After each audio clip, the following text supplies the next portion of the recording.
പ്രിയപ്പെട്ടവരെ, അസ്സലാമലൈക്കും. ഇന്നൊരു വിവാഹ ചടങ്ങിൽ സംബന്ധിച്ച് മടങ്ങുമ്പോഴുണ്ടായ കടുത്ത മനോവിഷമത്തിൽ നിന്നാണ് ഞാൻ സംസാരിക്കുന്നത്.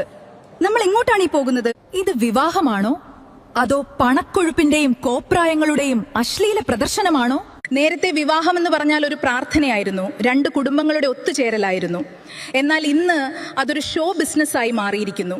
ഇന്ന് ഞാൻ കണ്ട കാഴ്ചകൾ അറപ്പുളവാക്കുന്നതാണ്. ലക്ഷങ്ങൾ പൊടിച്ചുണ്ടാക്കുന്ന സ്റ്റേജുകൾ, ഒന്നിനും തികയാത്ത ആഡംബര വിളമ്പുകൾ, അതിനിടയിൽ വധൂവരന്മാരെ കൊണ്ട് ചെയ്യിക്കുന്ന പേക്കൂത്തുകൾ.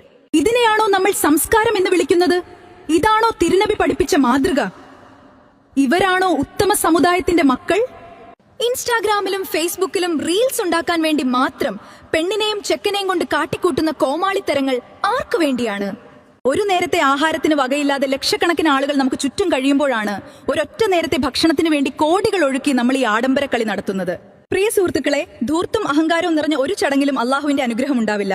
കടം വാങ്ങിയും ബാങ്ക് ലോൺ എടുത്തും ഈ പകിട്ടുകൾ കാണിക്കുന്നവർ സ്വന്തം കുഴി തോണ്ടുകയാണ്. ഈ കോപ്രായങ്ങൾ അവസാനിപ്പിക്കാൻ നമ്മൾ തയ്യാറാകണം. ലളിതമായ വിവാഹങ്ങൾ മാതൃകയാകണം. പണം പ്രദർശിപ്പിക്കാനുള്ളതല്ല, അത് മറ്റൊരാളുടെ കണ്ണീരൊപ്പം കൂടി ഉള്ളതാണെന്ന് നമ്മൾ എന്നാ തിരിച്ചറിയുക? പണം അള്ളാഹു നൽകിയ ഒരു പരീക്ഷണമാണ്.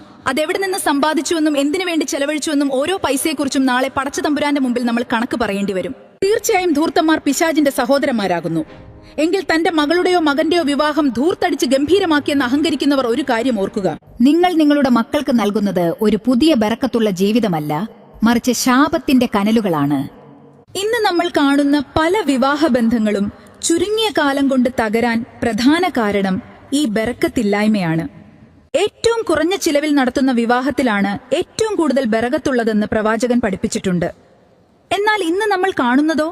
കോടികൾ പൊടിച്ചു നടത്തുന്ന വിവാഹങ്ങളിൽ പലതും മാസങ്ങൾക്കുള്ളിൽ കോടതി കയറുന്നു. ദമ്പതികൾക്കിടയിൽ സമാധാനമില്ല, പരസ്പര ബഹുമാനമില്ല. അള്ളാഹുവിനെ മറന്ന് നിങ്ങൾ നടത്തുന്ന ഈ ആഡംബര കല്യാണങ്ങളിൽ അള്ളാഹുവിന്റെ തൃപ്തിയില്ല എന്ന് മാത്രമല്ല, അവന്റെ അനുഗ്രഹം ഉണ്ടാവില്ല. കൂടാതെ പരലോകത്ത് കഠിനമായ ശിക്ഷയാണ് അവരെ കാത്തിരിക്കുന്നു. അതുകൊണ്ട് പ്രിയപ്പെട്ടവരെ, ഈ പേക്കൂത്തുകൾ നാം അവസാനിപ്പിക്കണം. നമ്മുടെ വിവാഹവേദികൾ പ്രാർത്ഥനകൾ കൊണ്ട് ധന്യമാകണം. ബറക്കത്തുള്ള ഒരു തലമുറയെ വാർത്തെടുക്കാൻ അള്ളാഹു അനുഗ്രഹിക്കട്ടെ.